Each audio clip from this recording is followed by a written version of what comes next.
নমস্কার। সাহিত্যে সাগরিকার আসরে সকলকে স্বাগত জানাই।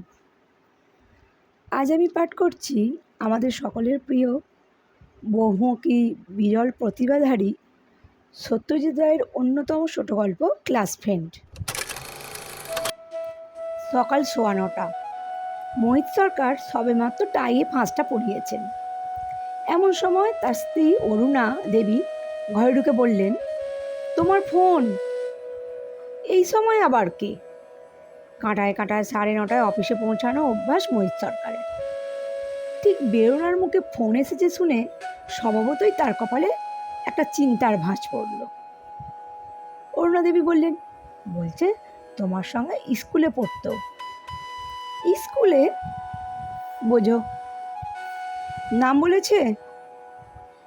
বলল, জয় বললেই বুঝবে।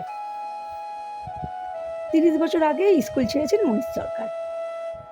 ক্লাসে ছিল জনা 40-এর ছেলে। খুব মন দিয়ে ভাবলে হয়তো তাদের মধ্যে জনা 20-এর নাম মনে পড়বে, আর সেই সঙ্গে চেহারাও। জয় বা জয়দেবের নামও চেহারা দুটোই ভাগ্যক্রমে মনে আছে, কারণ সে ছিল ক্লাসে সেরা ছেলেদের মধ্যে একজন। পরিষ্কার ফুটফুটে চেহারা, পড়াশোনায় ভালো, ভালো হাই জাম্প দিত, ভালো তাসের ম্যাজিক দেখাতো। ক্যাসাবিয়াঙ্কা আবৃত্তি করে একবার মেডেলও পেয়েছিল। স্কুল ছাড়ার পর তার আর কোনো খবর রাখেনি মোহিত সরকার। তিনি এখন বুঝতে পারলেন যে এককালে বন্ধুত্ব থাকলেও এতকাল ছাড়াছাড়ির পর তিনি আর কোনো টান অনুভব করছেন না আর তার স্কুলের সহপাঠীটির প্রতি। মোহিত অগত্যা টেলিফোনটা ধরলেন। হ্যালো, কে? মোহিত? চিনতে পারছো ভাই? আমি সেই জয়দেব বোস, বালিগঞ্জ স্কুল। গলা চেনা যায় না, তবে চেহারাটা মনে পড়ছে। কি ব্যাপার? তুমি তো এখন বড় অফিসার ভাই, নামটা যে মনে রেখেছো, এই যে খুব। ওসব থাক, এখন কি ব্যাপার বলো। একটু দরকার ছিল। একবার দেখা হয়? কবে? তুমি যখন বলবে। তবে যদি তাড়াতাড়ি হয় তাহলে আজই করো। আমার ফিরতে ফিরতে 6টা হয়, 7টা নাগাদ আসতে পারবে? নিশ্চয়ই পারবো। থ্যাংক ইউ ভাই, তখন কথা হবে। হালেকেনা হালকা নীল স্ট্যান্ডার্ড গাড়িতে অফিস যাবার পথে মোহিত সরকার স্কুলের ঘটনা কিছু কিছু মনে আনার চেষ্টা করলেন। হেডমাস্টার গিরিন সুরের ঘোলাটে চাউনি আর গুরুগম্ভীর মেজাজ সত্ত্বেও স্কুলের দিনগুলো ভারী আনন্দের ছিল। মোহিত নিজেও ভালো ছাত্র ছিলেন। শঙ্কর, মোহিত আর জয়দেব, এই তিনজনের মধ্যে রেসারেসি ছিল। ফার্স্ট, সেকেন্ড, থার্ড তিনজনে যেন পালা করে হতো। ক্লাস 6 থেকে মোহিত সরকার আর জয়দেব বোস একসঙ্গে পড়েছেন। অনেক সময় এক বেঞ্চিতেই পাশাপাশি বসতেন দুজন। ফুটবলেও পাশাপাশি স্থান ছিল দুজনের। মোহিত খেলতেন right in, Joydev right out. তখন মোহিতের মনে হতো এই বন্ধুত্ব বুঝি চিরকালের। কিন্তু স্কুল ছাড়ার পরেই দুজনের রাস্তা আলাদা হয়ে গেল। মোহিতের বাবা ছিলেন অবস্থাপন্ন লোক, কলকাতার নাম করা ব্যারিস্টার। স্কুল শেষ করে মোহিত ভালো কলেজে ঢুকে ভালো পাশ করে 2 বছরের মধ্যেই ভালো সওদাগরি অফিসে চাকরি পেয়ে যায়। জয়দেব চলে যায় অন্য শহরের অন্য কলেজে, কারণ তার বাবার বদলির চাকরি ছিল। তারপর আশ্চর্য ব্যাপার, মোহিত দেখেন যে তিনি আর জয়দেবের অভাব বোধ করছেন না। তার জায়গায় নতুন বন্ধু জুটেছে কলেজে। তারপর সেই বন্ধু বদলে গেল যখন ছাত্র জীবন শেষ করে মোহিত চাকরির জীবনে প্রবেশ করলেন। এখন তিনি তার অফিসের 4 জন মাথার মধ্যে একজন, এবং তার সবচেয়ে ঘনিষ্ঠ বন্ধু হলো তারই একজন সহকর্মী। স্কুলের সহপাঠীদের মধ্যে একমাত্র প্রজ্ঞান সেনগুপ্তের সঙ্গে মাঝে মাঝে ক্লাবে দেখা হয়। সেও ভালো অফিসে বড় কাজ করে। আশ্চর্য, স্কুলের স্মৃতির মধ্যে কিন্তু প্রজ্ঞানের কোনো স্থান নেই।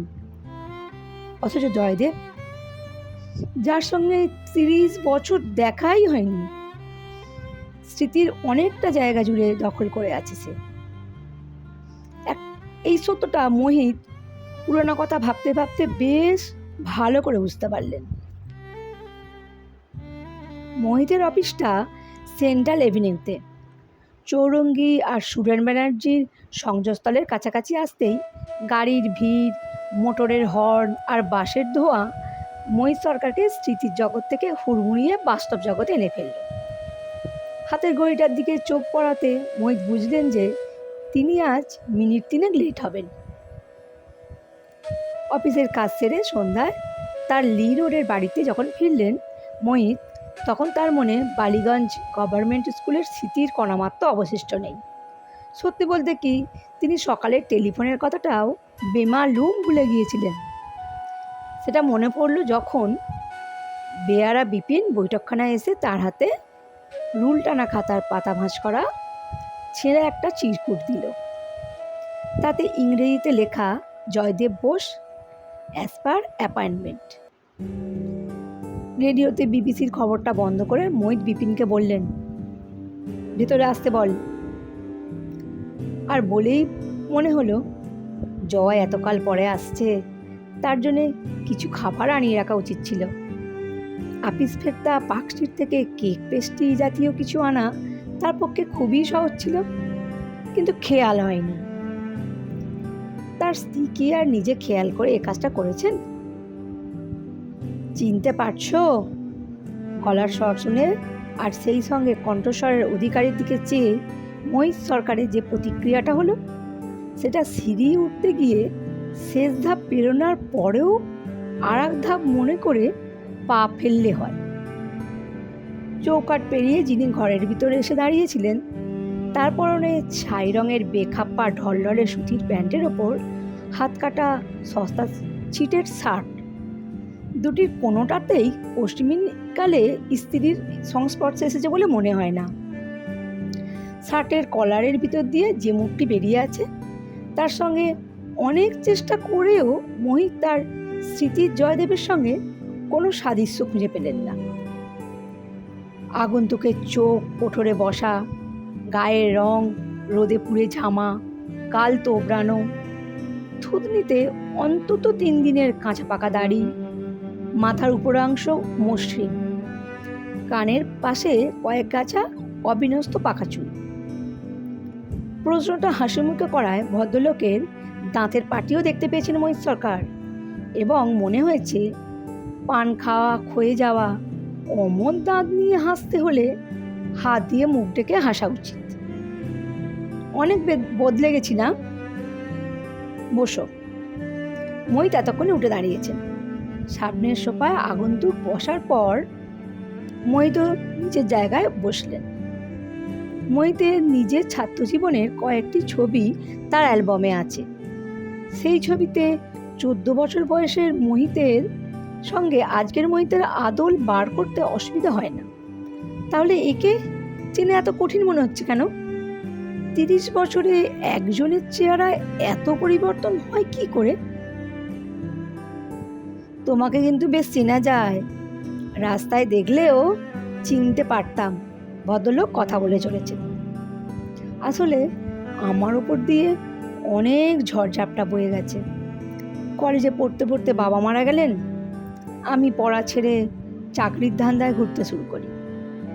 তারপর ব্যাপার তো বোঝোই, কপাল আর ব্যাংকিং, এ দুটোই যদি না থাকে তাহলে আজকের দিনে একজন ইয়ের পক্ষে। চা খাবে? চা? হ্যাঁ, তা তো। মোহিত বিপিনকে ডেকে চা আনতে বললেন, আর সেই সঙ্গে এই ভেবে আশ্বস্ত হলেন যে কেক মিষ্টি যদি নাও থাকে তাহলে ক্ষতি নেই, ইনার পক্ষে বিস্কিটই যথেষ্ট। ওহ, ভদ্রলোক বলে চলেছেন, আজ সারাদিন ধরে কত পুরনো কথাই না মনে মনে ভেবেছি জানো মোহিত। মোহিত নিজেও যে কিছুটা সময় তাই করেছেন সেটা আর বললেন না। এলসিএম জিসিএমকে মনে আছে? মোহিতের মনে ছিল না, কিন্তু বলতেই মনে পড়ল। এলসিএম হলেন পিটি মাস্টার লালচাঁদ মুখুজ্জে আর জিএসিএম হলেন অঙ্কের স্যার গোপেন মিত্তির। আমাদের খাবার জলের ট্যাঙ্কের পেছনে দুজনকে জোর করে পাশাপাশি দাঁড় করিয়ে কে বক্স ক্যামেরায় ছবি তুলেছিল মনে আছে? ঠোঁটের কোণে একটা হালকা হাসি এনে মোহিত বুঝিয়ে দিলেন যে তার মনে আছে। আশ্চর্য, এগুলো তো সবই সত্যি কথা। যদি ইনি জয়দেব না হন তাহলে এত কথা জানলেন কি করে? স্কুল লাইফের 5টা বছরই আমার জীবনের বেস্ট টাইম জানো ভাই, বললেন আগন্তুক। তেমন দিন আর আসবে না। মোহিত একটা কথা না বলে পারলেন না। তোমার তো মোটামুটি আমারই বয়স ছিল বলে মনে হয়। তোমার চেয়ে 3 মাসের ছোট। তাহলে এমন হলে কি করে? চুলের দশা এমন হলো কি করে? স্ট্রাগল ভাই, স্ট্রাগল, বললেন আগন্তুক। অবশ্যই টাকটা আমাদের ফ্যামিলি অনেকেরই আছে। বাপ ঠাকুরদা দুজনেরই টাক পড়ে যায় 35-এর মধ্যে। গাল ভেঙেছে হাড় ভাঙা খাটুনির জন্য আর প্রপার ডায়েটের অভাবে। তোমাদের মতো তো টেবিল চেয়ারে বসে কাজ নয় ভাই। কারখানায় কাজ করছি 7 বছর, তারপর মেডিকেল সেলসম্যান, ইন্স্যুরেন্সের দালালি, এ দালালি সে দালালি। এক কাজে টিকে থাকবো সে তো আর কপালে নেই। তাঁতের মাকুর মতো একবার এদিক একবার ওদিক। কথায় বলে শরীরের নাম মহাশয়, যা সবে তাই সয়। অথচ তাতে শেষ অবধি শরীরটা দিয়ে কি দাঁড়ায় তা তো আর বলে না। সেটা আমায় দেখে বুঝতে হবে। বিপিন চা এনে দিল, সঙ্গে প্লেটে সিঙ্গারা আর সন্দেশ। গিন্নির খেয়াল আছে বলতে হবে। ক্লাস ফ্রেন্ডের এই ছিঁড়ি দেখলে কি ভাবতেন সেটা মোহিত আন্দাজ করতে পারলেন না। তুমি খাবে না? আগন্তুক প্রশ্ন করলেন। মোহিত মাথা নাড়লেন। আমি এইমাত্র খেয়েছি। একটা সন্দেশ? না, তুমিই খাও। ভদ্রলোক সিঙ্গারায় কামড় দিয়ে চিবোতে চিবোতে বললেন, ছেলেটার পরীক্ষা সামনে, অথচ এমন দশা জানো মোহিত ভাই। ফিরে টাকা কোথা থেকে আসবে তা তো বুঝতেই পারছি না। আর বলতে হবে না, মোহিত বুঝে নিয়েছেন। আগেই বোঝা উচিত ছিল। এর আসার কারণটা সাহায্য প্রার্থনা, আর্থিক সাহায্য। কত চাইবেন? 20-25 হলে দিয়ে দেওয়াই হবে বুদ্ধিমানের কাজ। কারণ না দিলেই যে উৎপাতের শেষ থাকবে না এমন ভরসা তো নেই। আমার ছেলেটা জানো ভাই খুব ব্রাইট। পয়সার অভাবে তার পড়াশোনা মাঝপথে বন্ধ হয়ে যেতে পারে, এই কথাটা ভেবে আমার রাতে ঘুম হয় না। দ্বিতীয় সিঙ্গারাটা উঠে গেল প্লেট থেকে। মই সুযোগ পেলেই জয়দেবের সেই ছেলে বয়সের চেহারাটার সঙ্গে আগন্তুকের চেহারা মিলিয়ে দিচ্ছেন। আর ক্রমেই তার বিশ্বাস বদ্ধমূল হচ্ছে যে সেই বালকের সঙ্গে এই পৌরের কোনো সাদৃশ্য নেই। তাই বলছিলাম ভাই, চায়ে সশব্দ চুমুক দিয়ে বললেন আগন্তুক, অন্তত সকানেক কি সদেরেক যদি এই পুরানো বন্ধুর হাতে তুলে দিতে পারো তাহলে। Very sorry. টাকার কথাটা উঠলেই সরাসরি না করে দেবেন এটা মোহিত মনে মনে স্থির করে রেখেছিলেন। কিন্তু এখন মনে হলো ব্যাপারটা এতটা রূঢ়ভাবে না করলেও চলত। তাই নিজেকে খানিকটা শুধরে নিয়ে গলাটাকে আরেকটু নরম করে বললেন, সরি ভাই, আমার কাছে জাস্ট নাও ক্যাশের একটু অভাব। আমি কাল আসতে পারি, এনি টাইম, তুমি যখনই বলবে। কাল আমি একটু কলকাতার বাইরে যাব, ফিরবো 3 পরে। তুমি রোববার এসো। রবিবার? আগন্তুক যেন খানিকটা চুপসে গেলেন। মোহিত মনস্থির করে ফেলেছেন, ইনি যে জয়, চেহারায় তার কোনো প্রমাণ নেই। কলকাতার মানুষ ধাপ্পা দিয়ে টাকা রোজগারের 1000 পিকিট জানে। ইনি যদি জালিয়াত হন হয়তো আসল জয়দেবকে চেনেন। তার কাছ থেকে 30 বছর আগের বালিগঞ্জ স্কুলের কয়েকটা ঘটনা জেনে নেওয়া এমন কি কঠিন কাজ? রবিবার কখন আসবো? আগন্তুক প্রশ্ন করলেন। সকালের দিকেই ভালো, এই 9টা সাড়ে 9টা। শুক্রবার ঈদের ছুটি, মহিতদের আগে থেকেই ঠিক করা আছে। বারুইপুরে এক বন্ধুর বাগান বাড়িতে স্বস্তিক দিয়ে উইকেন্ড কাটিয়ে আসবেন। 2 দিন থেকে রবিবার রাত্রে ফেরা। সুতরাং ভদ্রলোক সকালে এলে তাকে পাবেন না। এই প্রতারণাটুকুরও প্রয়োজন হতো না যদি মোহিত সোজাসুজি মুখের ওপর না করে দিত। কিন্তু কিছু লোক আছে যাদের দ্বারা এই জিনিসটা সহজে হয় না। মোহিত এই দলেই পড়ে। রবিবার তাকে না পেয়ে যদি আবার আসেন ভদ্রলোক, তাহলে তার সঙ্গে দেখা না করার কোনো অজুহাত বার করবেন মোহিত সরকার। তারপর হয়তো আর বিরক্ত হতে হবে না। আগন্তুক চায়ের কাপে শেষ চুমুক দিয়ে সেটা নামিয়ে রাখতেই ঘরে আর একজন পুরুষ এসে ঢুকলেন। ইনি মোহিতের অন্তরঙ্গ বন্ধু বাণীকান্ত সেন। আরও 2 জন আসার কথা আছে। তারপর তাসের আড্ডা বসবে। এটা রোজকার ঘটনা। বাণীকান্ত ঘরে ঢুকেই যে আগন্তুকের দিকে একটা সন্দিগ্ধ দৃষ্টি দিলেন, সেটা মোহিতের দৃষ্টি এড়ালো না। আগন্তুকের সঙ্গে বন্ধুর পরিচয়ের ব্যাপারটা মোহিত অম্লান বদনে এড়িয়ে গেলেন। আচ্ছা, তাহলে আসি। আগন্তুক উঠে দাঁড়িয়েছেন। তুই এই উপকারটা করলে সত্যি গ্রেটফুল থাকবো ভাই, সত্যি। ভদ্রলোক বেরিয়ে যাবার পর মুহূর্তেই বাণীকান্ত বন্ধুর দিকে ফিরে ভ্রু কঞ্চিত করে বললেন, এই লোক তোমাকে তুই করে বলছে, ব্যাপারটা কি? এতক্ষণ তুমি বলছিল, শেষে তোমাকে শুনিয়ে হঠাৎ তুই করে বলল। লোকটা কে? মোহিত উত্তর না দিয়ে বুক সেলফ থেকে একটা পুরনো ফটো অ্যালবাম বার করে তার পাতা উল্টে বাণীকান্তের দিকে এগিয়ে দিল। এ কি তোমার স্কুলের গ্রুপ নাকি? বোটানিক্সে পিকনিকে গিয়েছিলাম, বললেন মোহিত সরকার। কারা এই 5 জন? আমাকে চিনতে পারছো না? দাঁড়াও দেখি। অ্যালবামের পাতাটাকে চোখের কাছে নিয়ে বাণীকান্ত সহজেই তার বন্ধুকে চিনে ফেলল। এবার আমার ডান পাশের ছেলেটিকে দেখো তো ভালো করে। ছবিটিকে আরও চোখের কাছে এনে বাণীকান্ত বললেন, দেখলাম। মোহিত বললেন, ইনি হচ্ছেন যিনি এইমাত্র উঠে গেলেন।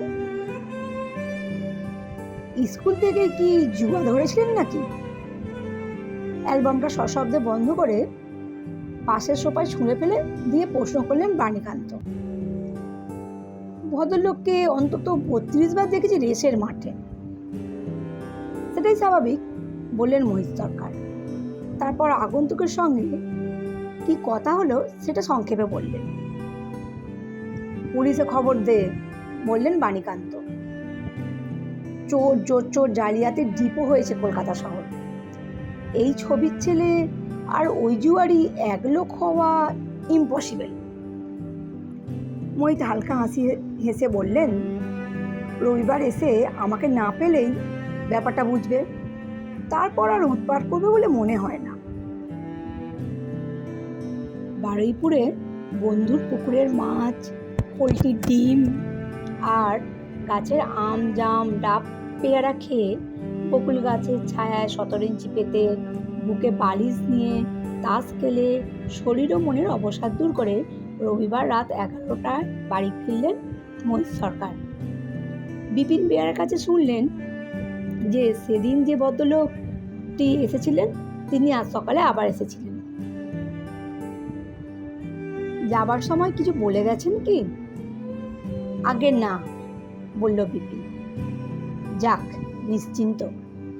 একটা সামান্য কৌশল, কিন্তু তাতে কাজ হয়েছে। আর আসবে না, আপদ গেছে। কিন্তু না, আপদ সেদিনের জন্য গেলেও পরের দিন সকাল 8টা নাগাদ মোহিত যখন বৈঠকখানায় বসে খবরের কাগজ পড়ছেন, তখন বিপিন আবার একটা ভাঁজ করা চিরকুট এনে দিল তাকে। মোহিত খুলে দেখলেন 3 লাইনের একটা চিঠি। ভাই মোহিত, আমার ডান পাটা মচকেছে, তাই ছেলেকে পাঠাচ্ছি। সাহায্য স্বরূপ সামান্য কিছু এর হাতে দিলে অশেষ উপকার হবে। আশা করি হতাশ করবে না। ইতি জয়। মোহিত বুঝলেন এবার আর রেহাই নেই। তবে সামান্যই এই স্থির করে তিনি বেয়ারাকে বললেন, ডাক ছেলেটিকে। মিনিট খানেকের মধ্যেই একটা 13-14 বছরের ছেলে দরজা দিয়ে ঢুকে মোহিতের দিকে এগিয়ে এসে তাকে প্রণাম করে আবার কয়েক পা পিছিয়ে চুপ করে গিয়ে দাঁড়িয়ে রইল। মোহিত তার দিকে মিনিটখানেক চেয়ে থাকলেন, তারপর বললেন, বসো। ছেলেটি একটু ইতস্তত ভাব করে সোফার এক কোণে হাত দুটোকে কোলের ওপর জড়ো করে বসল। আমি আসছি এক্ষুনি। মোহিত দোতলায় গিয়ে স্ত্রীর আঁচল থেকে চাবির গোছাটা খুলে নিয়ে আলমারি খুলে দেরাজ থেকে 4টে 50 টাকার নোট বার করে একটা খামে পুড়ে আলমারি বন্ধ করে আবার নিচের বৈঠকখানায় ফিরে এলেন। কি নাম তোমার? শ্রী সঞ্জয় কুমার ঘোষ। এতে টাকা আছে, সাবধানে নিতে পারবে? ছেলেটি মাথা নেড়ে হ্যাঁ বলল। কোথায় নেবে? বুক পকেটে। ট্রামে ফিরবে না বাসে? হেঁটে। হেঁটে?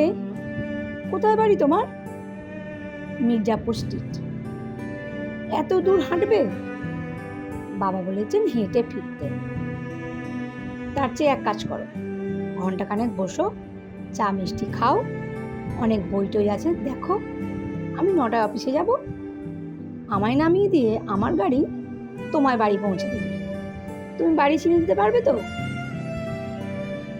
ছেলেটি আবার মাথা নেড়ে হ্যাঁ বলল। মোহিত বিপিনকে ডেকে ছেলেটির জন্য চা দিতে বলে অফিসে যাওয়ার জন্য তৈরি হতে দোতলায় রওনা হলেন। ভারী হালকা বোধ করছেন তিনি, ভারী প্রসন্ন। জয়কে দেখে না চিনলেও তিনি তার ছেলে সঞ্জয়ের মধ্যে তার 30 বছর আগের ক্লাস ফ্রেন্ডটিকে ফিরে পেয়েছেন।